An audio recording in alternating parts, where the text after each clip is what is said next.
Hey, good evening, everyone. Welcome to our weekly dhammatalk. Saturdays, I try to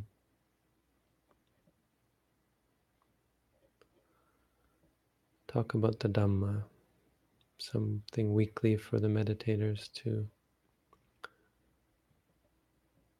listen to focus their attention, and hopefully provide direction and inspiration for their practice.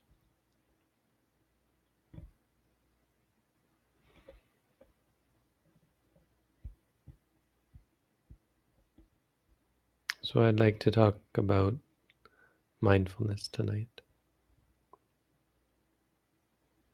It's a topic, of course, that I talk about quite often. It's something that we should keep coming back again to, thinking about, clarifying our understanding about. It's a word that apparently has gained some traction in popular culture. People talk now about mindfulness in a meditative sense. The word mindful, of course, means something like being considerate. It's how it used to be used before I got into meditation. That's how I thought to use it. You be mindful of the time. Don't lose track of the time. You be mindful of other people's feelings. Don't be oblivious. That's a good word, no? It's a good word for what we're talking about in Buddhism. Don't be oblivious. Be mindful.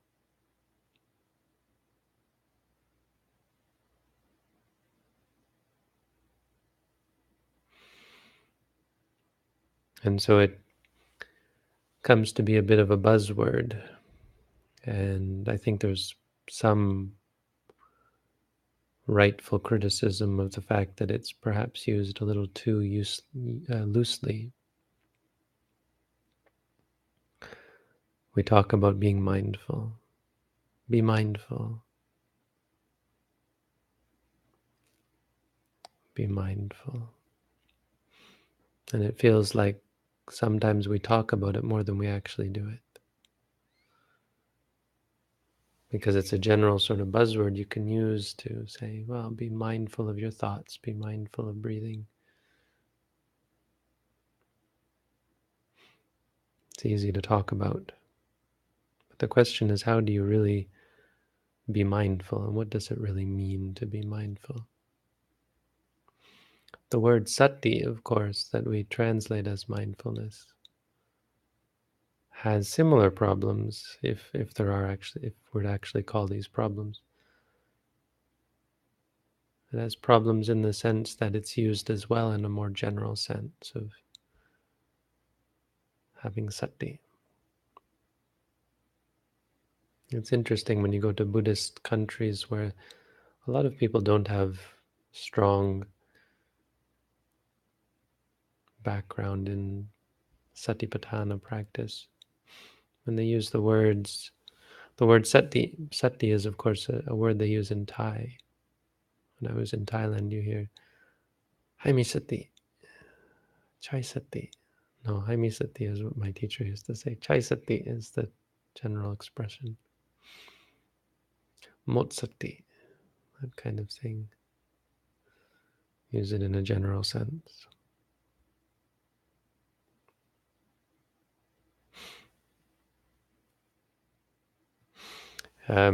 You see it used in the sense of being able to remember things. It doesn't really actually mean mindfulness, because even though mindfulness is a good thing, mindfulness means to not lose track, to not be oblivious. It doesn't exactly mean to not forget.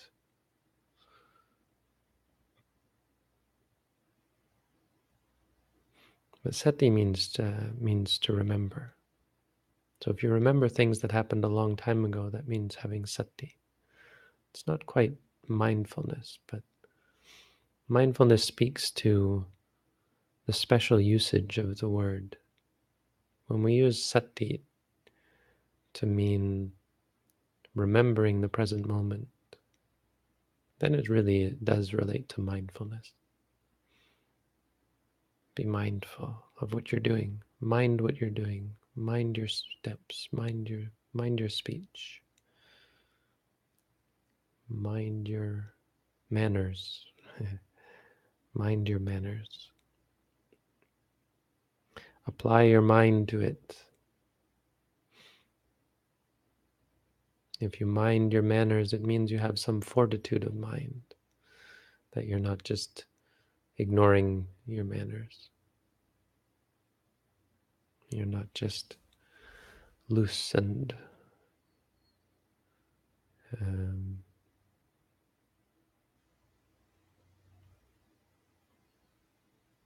free with your behavior.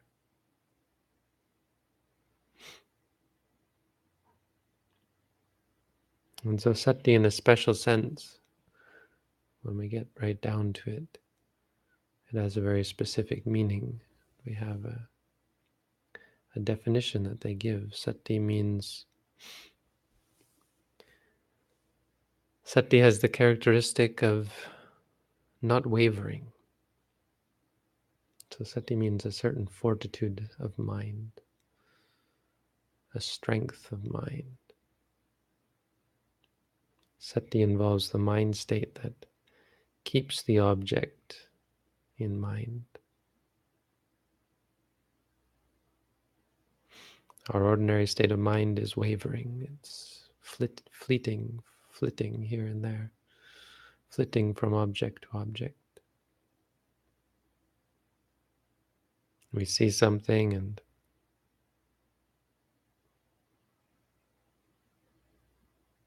we're very briefly actually seeing it. The majority of our time is spent in reacting to it,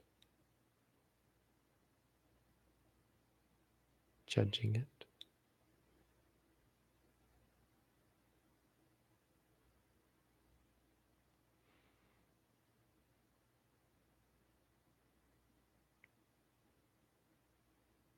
When you watch your mind, perhaps for the first time, it can be quite shocking to see how random everything is, how random mental activity can be, jumping here and there, a mile a minute. If our thoughts were speech, we would just be, we would write a book in a matter of minutes. It wouldn't be the kind of book you'd want to read.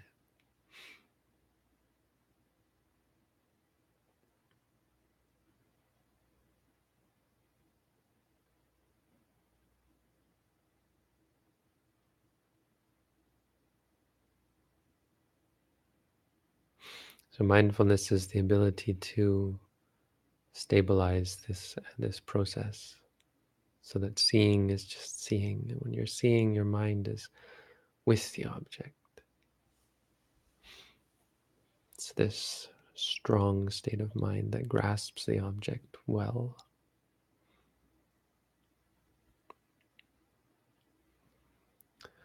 It has the function. What's its function? Its function is to not forget, to not lose track of the object. We talk about forgetting yourself. In the world, when someone forgets themselves, maybe in the middle of a group of people and suddenly you say something that's only suitable for when you're alone, or only suitable in your mind. Like you'll be eating dinner at someone's house and you say, "Boy, this meal tastes awful." Oh, you forgot yourself. You shouldn't have said that in front of the people who cook the food.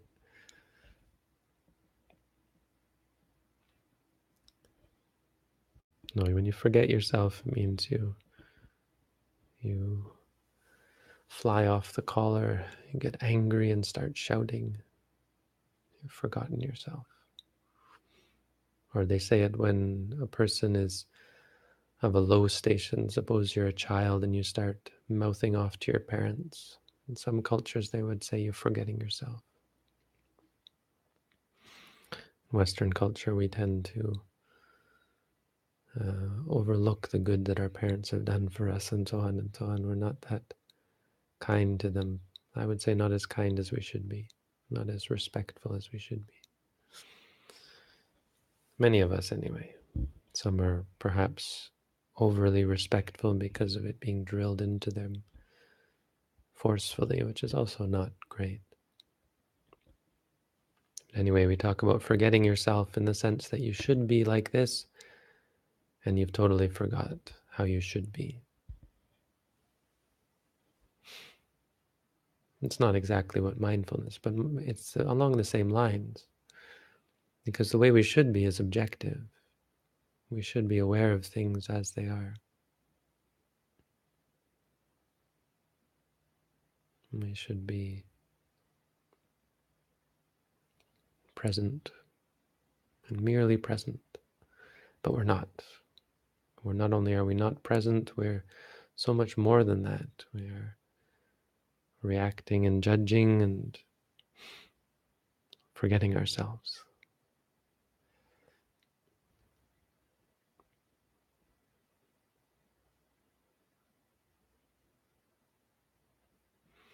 Mindfulness is not forgetting. Mindfulness is about constantly remembering the experience.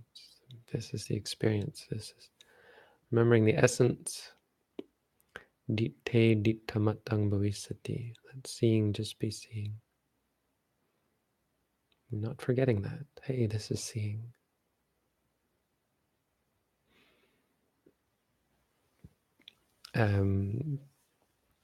It manifests itself as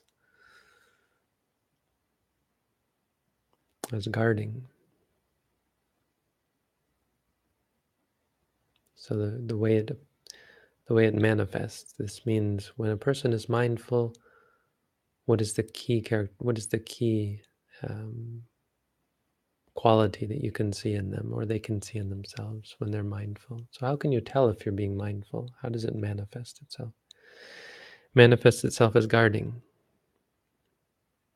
meaning guarding the senses, meaning when you see things and you're just seeing, there's no reaction. When you feel like your senses are perfectly filtered so that you're just seeing, you're just hearing, you're just smelling.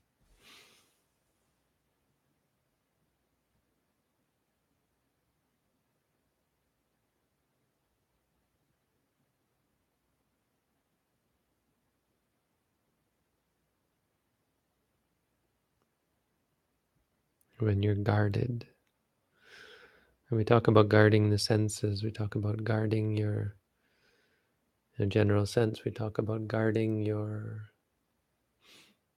what's the phrase that they use?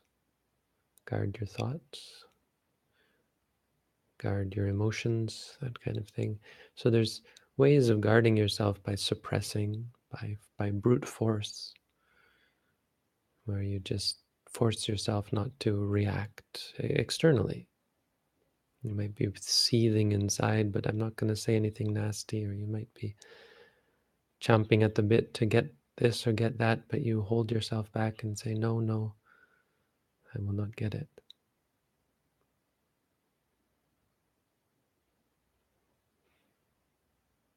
And we do this because we understand the consequences. You might repress your emotions out of a knowledge that the consequences are going to be far more troublesome than they're worth. And so you got to stop yourself. But mindfulness is more successful. The Buddha said, Yani sotani lokasming sati tesang nivarayang. Whatever streams, the literal word is streams, but it means things that will get you caught up in the world, will get you in trouble. whatever things there are that will get you caught up in a stream. Sati te sang niwarayang, sati stops them. Sati is what prevents that, prevents you from getting caught up. Mindfulness is better. It's better than repressing. It's better than forcing yourself to behave, pretending, hiding who you really are, taking drugs, medication. Sati is a better solution. It's not easy. It takes training, but it's far superior because mindfulness is like water. Mindfulness dissolves the problems. There's no contrivance, there's no artifice. There's just objectivity. There's just awareness, seeing things as they are.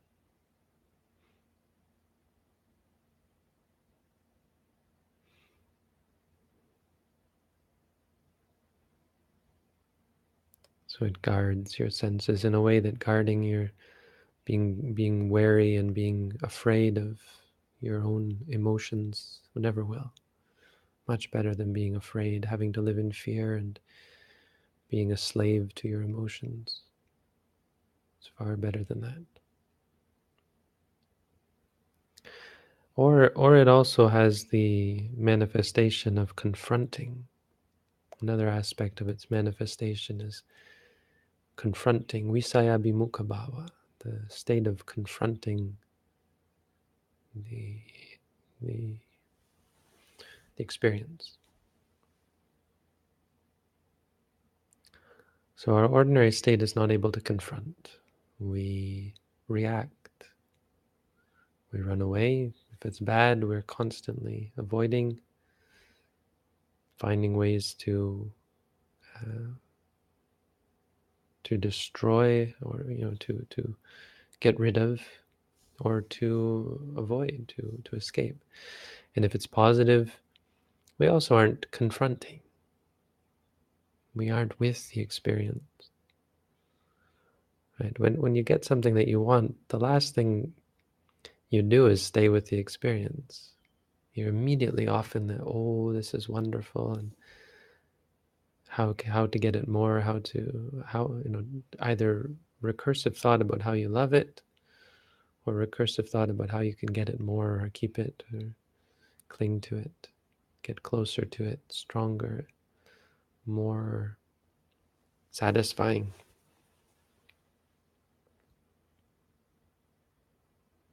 Sati confronts. Sati is about being with experience. It's involving patience. Patience is another good word in Buddhism. Patience is about sticking with good things and bad things, and rather than reacting to them, being with them. It's the ability to be present when something pleasant or unpleasant comes and not be upset by it, not be disturbed.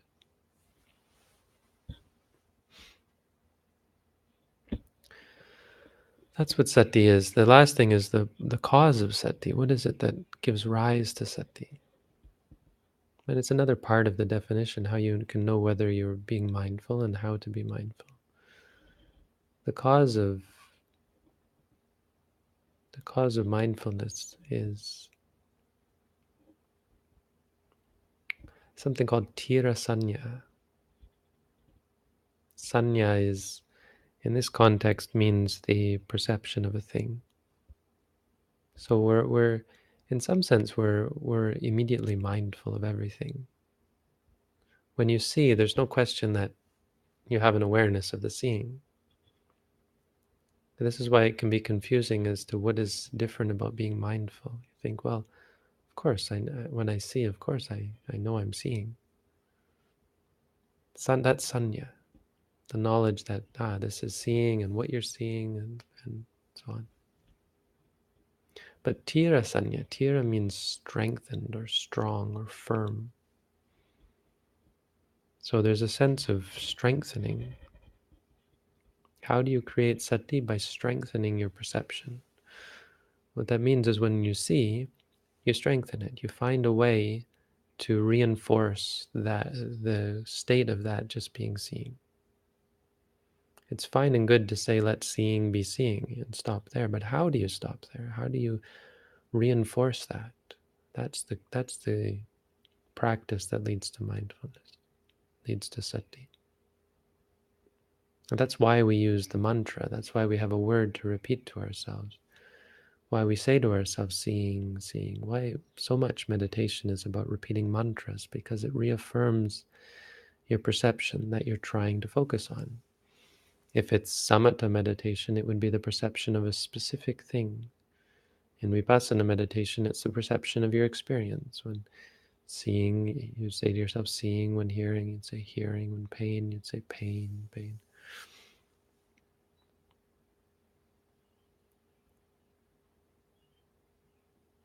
Tira sanya.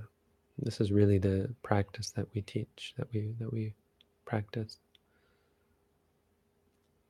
It's the practice of strengthening our experiences, strengthening our awareness of the experiences, reminding ourselves so that we don't forget, we don't lose ourselves.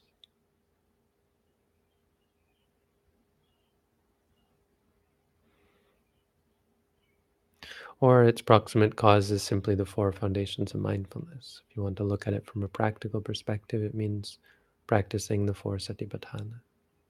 It's a different way of looking at it. Mindfulness of the body, when we watch the stomach and say to ourselves, rising, falling, or when we walk and say, stepping right, stepping left. Mindfulness of the body. When you have pain, and you say to yourself, pain, pain. That's mindfulness of the feelings. When you have thoughts and you say to yourself, thinking, thinking good thoughts, bad thoughts, past, future, whatever thoughts. You say to yourself, thinking, thinking, that's mindfulness of the mind. Liking, disliking, drowsiness, distraction, doubt. When you say to yourself, liking, liking, or wanting, wanting.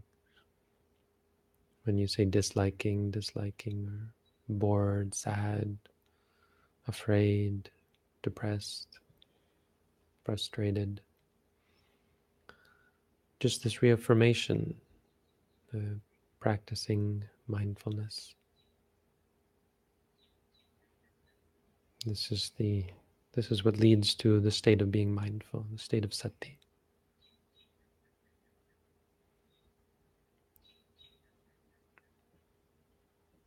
Drowsy or tired, you say tired, tired. You're thinking a lot and your mind is not focused, you say distracted or unfocused. When you're doubting or confused, you'd say doubting, doubting, or confused, confused.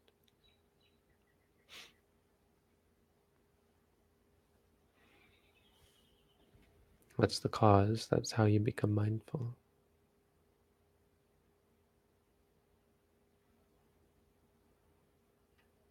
It's how you develop sati.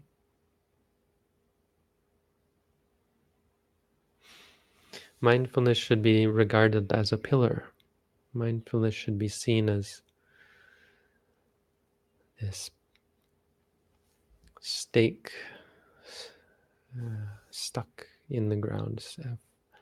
Pillars being strong, pillars being a symbol of strength. Mindfulness is like a pillar because a pillar, the reason you have a pillar is to strengthen something. That's what pillars are for.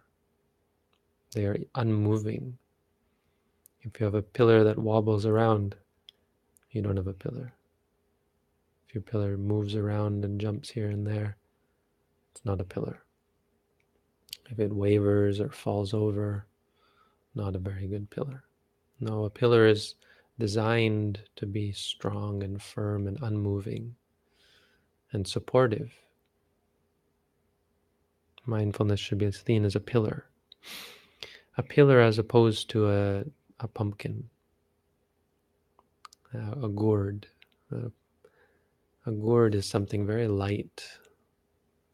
Before they had, this is in ancient times, of course, things that float on water. There's not a great number of natural things that float on water, like a gourd. Nowadays, it would be something like a rubber duck or something like that. But a gourd is, because it's hollow, of course, it floats on the water. And so when you put a gourd on the water, it's the epitome, it's a symbol of everything that a pillar is not. It flits here and there, it's buffeted by the winds, the slightest wave, and it's off and moving around here and there. Mindfulness is not. The ordinary mind is like that. The ordinary mind is like the gourd on the water. Mindfulness is the exact opposite. It's a pillar stuck in the bottom of the ocean.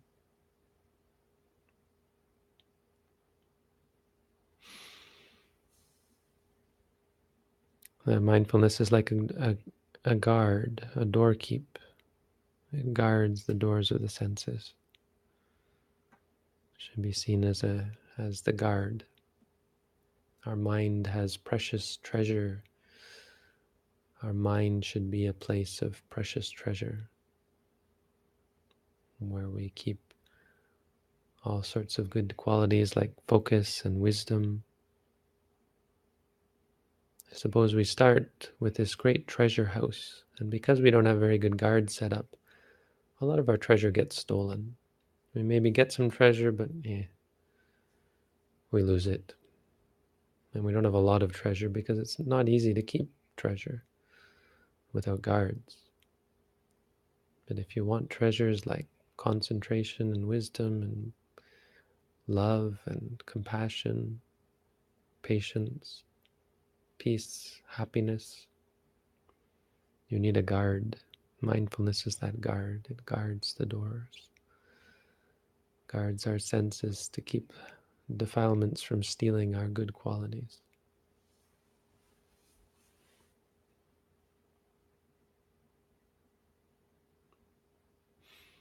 That's mindfulness.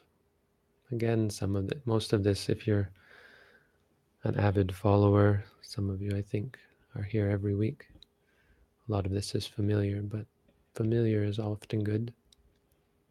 What we're trying to do is not complicated, it's not complex, it's just difficult. It takes training and takes patience, perseverance.